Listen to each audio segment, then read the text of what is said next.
24 जनवरी 1556 को मुगल शासक हुमायूं का दिल्ली में निधन हो गया और इस प्रकार उसके किशोर बेटे को दिल्ली की गद्दी मिली। उस समय अकबर केवल 13 साल का था। 14 फरवरी 1556 को पंजाब के कलानौर में उसका राज्याभिषेक हुआ। इस समय तक मुगल शासन केवल काबुल, कंधार, दिल्ली और पंजाब के कुछ हिस्सों तक ही सीमित था। अकबर अपने संरक्षक बैरम खान के साथ काबुल में था। इधर 1556 ईस्वी में ही दिल्ली की एक लड़ाई में हेमचंद्र विक्रमादित्य, लोकप्रिय नाम हेमू, ने अकबर की सेना को पराजित कर दिया था और उसके बाद समस्त उत्तर भारत का शासक बन गया था। इससे पहले हेमू ने अफगान शासक आदिल शाह की सेना के प्रधानमंत्री और मुख्यमंत्री के रूप में भी काम किया था। हेमू एक हिंदू था तथा बहुत ही बहादुर सेनापति था। उसने 1553 से लेकर 1556 के दौरान आदिल शाह की सेना के प्रधानमंत्री और मुख्यमंत्री रहते हुए पंजाब से बंगाल तक सारे युद्ध जीते थे। जनवरी 1556 में जब हुमायूं की मौत हुई, उस समय हेमू बंगाल के शासक मोहम्मद शाह को मारकर वहां के विद्रोह पर काबू पा लिया था। हुमायूं की मौत के बारे में सुनते ही उसने अपने सेना नायकों को वहां पर कब्जा करने के लिए भेज दिया। उन्होंने उत्तरी भारत के कई युद्ध करते हुए आगरा पर हमला किया। आगरा का मुगल सेनापति वहां से युद्ध किए बिना ही भाग खड़ा हुआ और हेमू ने इटावा, कालपी और आगरा प्रांतों को अपने कब्जे में कर लिया। ग्वालियर में हेमू ने सेना में हिंदुओं की भर्ती करके अपनी सेना को और मजबूत कर लिया। हेमू पहले ही दिल्ली तुगलकाबाद की लड़ाई में मुगल सेना को 6 अक्टूबर को हरा दिया था और लगभग 3000 मुगलों को मार डाला था। मुगल कमांडर तारडी बेग हेमू के कब्जे में दिल्ली को छोड़कर बचे कुचे सैनिकों के साथ भाग गया था। अगले दिन दिल्ली के पुराना किले में हेमू का राज्याभिषेक किया गया। यह मुस्लिम शासक के 350 वर्षों के बाद उत्तर भारत में फिर से हिंदू शासन स्थापित हुआ। हालांकि इसकी परिणति अच्छी नहीं रही और यह सिर्फ कुछ दिनों तक ही रहा। दिल्ली और आगरा पर हेमू के कब्जे से कलानौर में मुगल परेशान हो उठे। उधर अकबर के कई मुगल जनरलों ने उसको यह सुझाव दिया कि हमें हेमू की विशाल सेना को चुनौती दिए बगैर काबुल की तरफ लौट जाना चाहिए।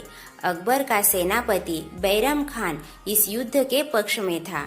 अकबर की सेना ने 5 नवंबर को दिल्ली की ओर कूच किया और पानीपत के मैदान पर उनका हेमू से सामना हुआ।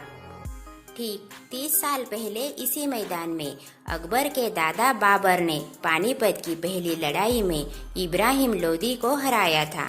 युद्ध के मैदान में बैरम खान की रणनीति के तहत अकबर को लड़ाई में भाग नहीं लेने दिया गया और वह युद्ध क्षेत्र से 5 कोस दूर बैरम खां के साथ तैनात रहा।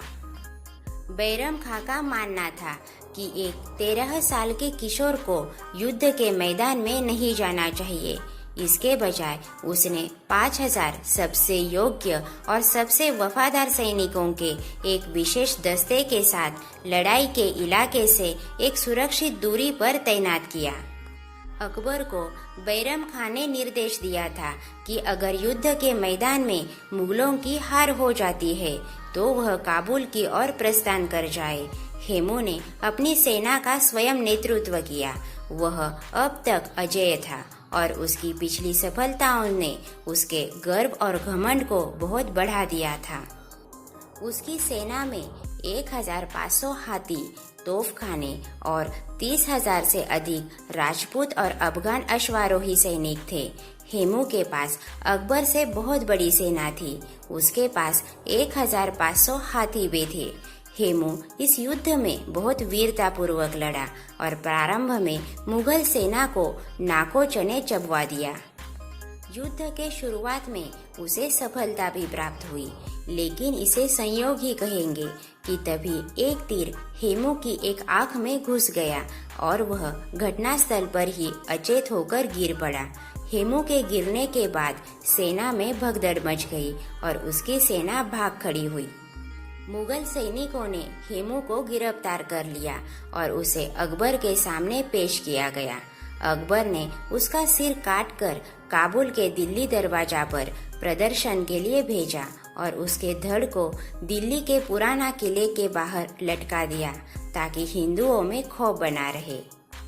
बैरम खां ने हिंदुओं की सामूहिक हत्या का आदेश दिया जो सालों तक चलता रहा।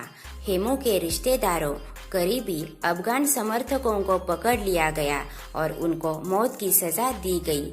कई स्थानों पर उनके कटे हुए सिरों की मीनार बनवाई गई। इस प्रकार पानीपत की दूसरी लड़ाई के बाद दिल्ली और आगरा अकबर के कब्जे में आ गए। यह एक तरह निर्णायक लड़ाई थी और इस लड़ाई के बाद दिल्ली के तख्त के लिए मुगलों और अफगानों के बीच में चलने वाला युद्ध अंतिम रूप से मुगलों के पक्ष में निर्णित हो गया तथा अगले 300 सालों तक दिल्ली का तख्त मुगलों के पास रहा। दोस्तों, वीडियो में दी गई जानकारी पसंद आए तो लाइक जरूर कीजिए और हमारे चैनल को सब्सक्राइब कीजिए। धन्यवाद।